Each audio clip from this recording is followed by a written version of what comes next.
If you want to hear more about how to be a professional independent operator, subscribe to the channel. If you want to support us, turn on the notifications, and share this podcast. Welcome to Making Your Miles Count Production, an educational program to all Canadian lease owner-operators with your host, Robert Scheper.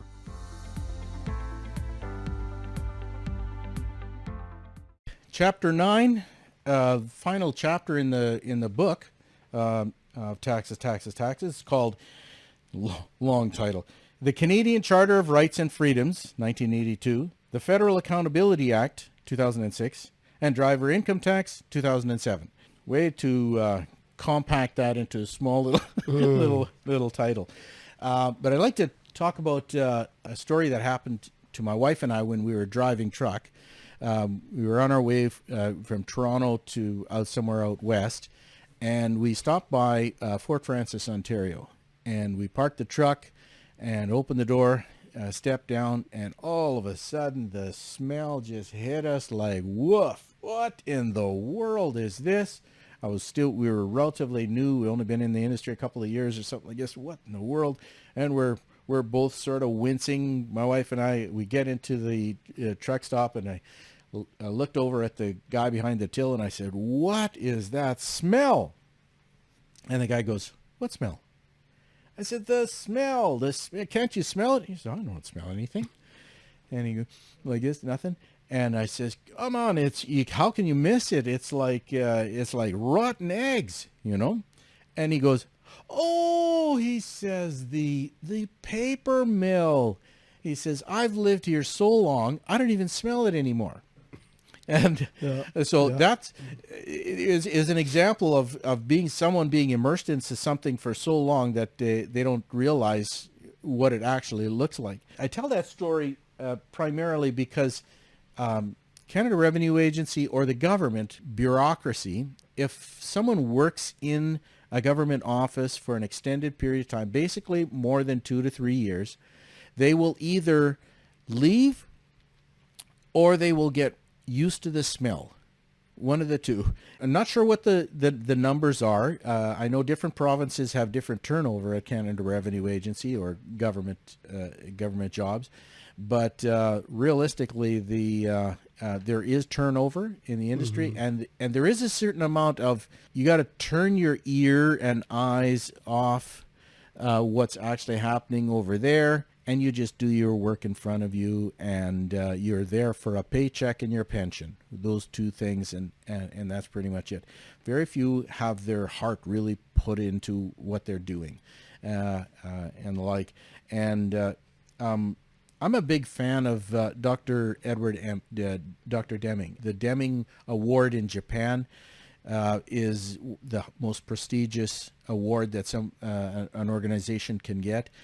He was a statistician, but he helped Japan go from one of the poorest quality production to one of the highest quality production. He had, I think it was 12 or 13 points to being efficient and quality control. One of his, I think it was 10th point, it says, "The bulk of the causes of low quality and low productivity belong to the system and thus lie beyond the power of the workforce.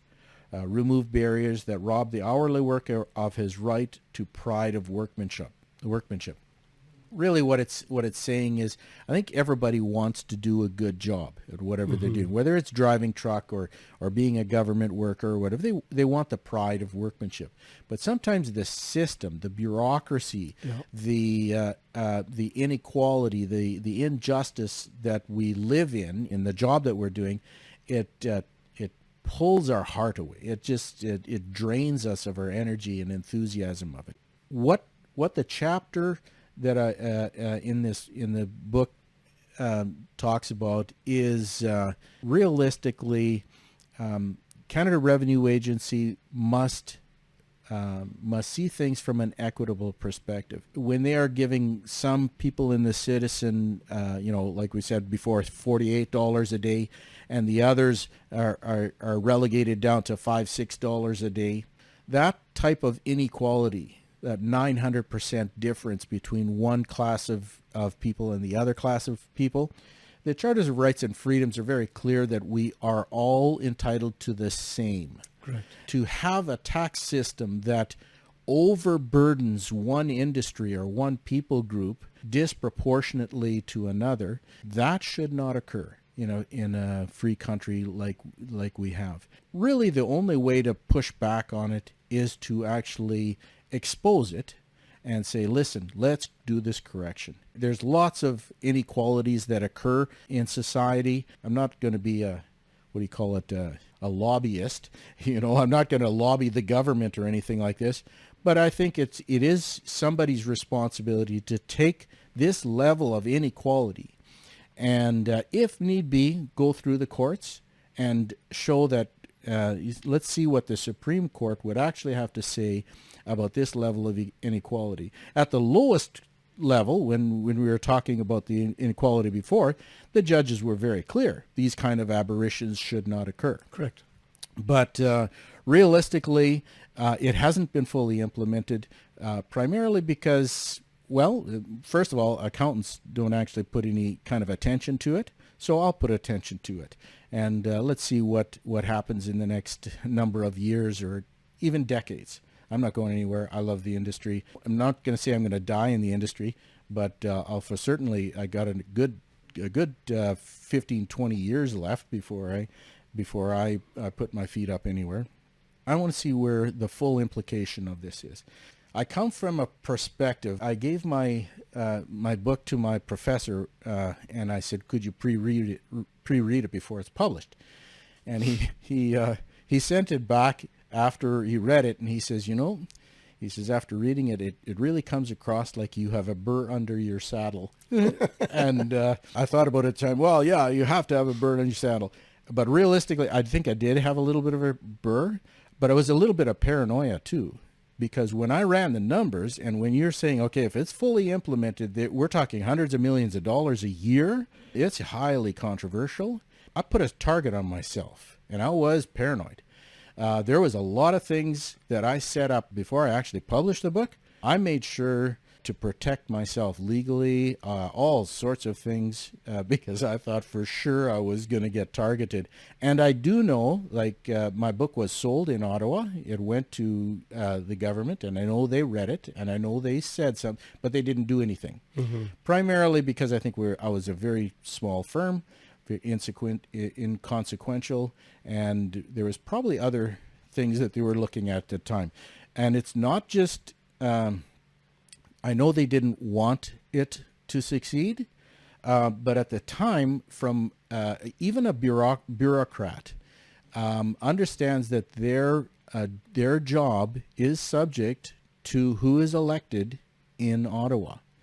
And they had the sponsorship scandal back then, and the Conservative government came in, and they passed the Federal Accountability Act, which made it actually illegal for a government official to produce fraud. And really, fraud is enforcing an inequality. Mm-hmm. And that's a position I said. I was actually I was so, I guess, afraid. I tried everything that I could to try and keep myself from being run over. Right at the end of the book, right at the end, there is a thing you could cut out and put your name and your address and mail it to me that you were in support of what I was doing, and actually I got a fair bit of them. People who read it and filled it out and said, "Yeah, I fully support you," and so I was really impressed. I had no idea how many people would do it. I didn't need it. I could have left it out. I guess truck drivers, if they really want the equality, if they really want the tax savings that they deserve, to be on the same level as, just as an example, government employees. But I mean, other industries are on the same level of government employees. Why shouldn't truck drivers be on the same level? And if they really want it, they have to engage into it. They have to participate in it. Their government, like CRA, isn't going to tell you how to do non-taxable benefits. they're gonna tell you, oh, the easiest, everything is self-employed, and this is, but there's a whole bunch of disadvantages in that system, and they're not going to advise you the best way to do it. Is there any other accountants in Canada that are doing what you're doing? It? There are a few, and by a few, I mean I would probably say I know of probably about 4 or 5, but they do it very small term, and they certainly do not advertise or promote the system at all. Even some of the accounting firms that focus on independent operators or the trucking industry, nobody has ever advertised this. And yet to my knowledge. Advertise it. I advertise over. it regularly. Yeah. Regularly. And of course, this podcast and the articles that I've written for now 14 years and would just continue the advertising and stuff. The vast majority of the growth of our firm comes from referrals. Very little actually comes from other advertising methods. We have billboards and stuff like this, but it's referral, word of mouth, and we grow primarily because our clients see such a dramatic drop in their taxes, and they just tell their friends. Benefits. It's a huge. Yeah, it does create a situation where you have to realign your long-term tax plans, like we were talking about before. You and your wife drive, and you both collect non-taxable benefits. So your actual income tax is very low. Your long-term tax plan doesn't include very much RSPs at all. No. You would lean towards TSF, tax-free savings account, TFSAs, and after, investments that are not in retirement accounts and the like. So it does change what you do, because if you have a very low taxable income or a lower taxable income, you can't even contribute to your RSPs as much. So there is a fair bit of, you have to change what you're doing significantly, but it makes such a dramatic change long term in wealth building. It's quite and if you can over and above even put $10,000 every year into the tax-free savings, it's still an investment. You're getting money on what you've invested, so it's not just sitting there. Yeah, that's for sure. And I think the long-term future of independent operators in Canada, they have to consider non-taxable benefits, number one. And because it makes such a huge difference, like I said, I have to emphasize again, the liability coverage on it is a huge issue, and I've looked a lot into that. And there's quite a bit of things that are that entail about liability for this system. It's something that has to be fully understood and fully accepted. There's technology that certainly can help, but if you're somebody who's listening to this podcast, you're an independent operator, and you really like your accountant, maybe have the accountant contact me, and then we can work out some sort of agreement with it, because liability is probably the biggest issue that has to be overcome. But it's not, like you said earlier, it's not just getting incorporated. No, it's the tax-free savings. See, when I was going to incorporate, when I heard about it, my accountant said there's really no benefit to it. Yeah. And he's right if he doesn't know about non-taxable benefits. Right. So then when I came to see you, then you explained the other side of it, and I thought, why would you not tell me that? Yeah, because he doesn't know. He doesn't know. Well, the vast majority if he does know, he doesn't want to stick his neck out. Yeah, doesn't want to do the extra work right. for the increased liability along that line. So it is a lot more work. But my goal personally, I got probably another good 15, maybe 20 years left to achieve it, and that is to save the independent operator industry $1 billion in taxes. That's a lot of money. I've been keeping track of how much we actually save our clients, and we're somewhere between $5 and $7 million a year right now.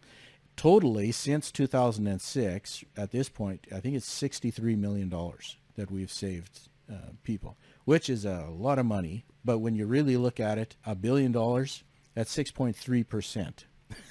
Yeah. They just barely started, not even 10% yet. And so we'd have to actually grow quite a bit in order to achieve that. But it's I wrote an article in Over the Road magazine, and I call it BHAG, which is Big, Hairy, Audacious Goal. And that's something that I keep track of, and I go along. I think that's an awesome situation. So that's the book. I actually have the whole book on CD. I read it myself, like that you can get. I will never read another book of mine ever again. It took me so long to read my own book, and then I had to do all my own editing verbally and stuff like it's just audio. And oh my goodness, I'm not a good reader of my own book anyway. But anyway, it's but there. You can it's find somebody. Yeah, there's some people that are really good readers. Yeah. Yeah, I like reading, but I just my own stuff. I got too many things going in my mind when I'm reading it. So there's lots of things. My wife is a really good reader. Yeah, very expressional. Yeah. I'm a big believer in reading. I have other books like choosing the trucking company. That's actually the majority of my master's thesis that I did in 1996, and I redid again in 2012. And then we also own Bill Cameron's book, So You Want to Own a Trucking Company. And so 3 books in the trucking industry that we provide. It's good resources. It's much more in depth than the occasional article here and there for sure. Yeah. I like what Dave Ramsey says. Knowledge is priceless, or wisdom is free. Knowledge is priceless. Yeah, that's for sure. Yeah. All right. Well, that's pretty much what we have here, and I hope people enjoyed the podcast, and look forward to other things that we're going to be setting out as well. And if you have any questions, contact Rob. I keep what's our number? 877-987-9787. What's your website? MakingYourMilesCount.com. There you go. There you go. Thanks for stopping by Making Your Miles Count. For further Making Your Miles Count productions, call us at 877-987-9787 or download us at makingyourmilescount.com.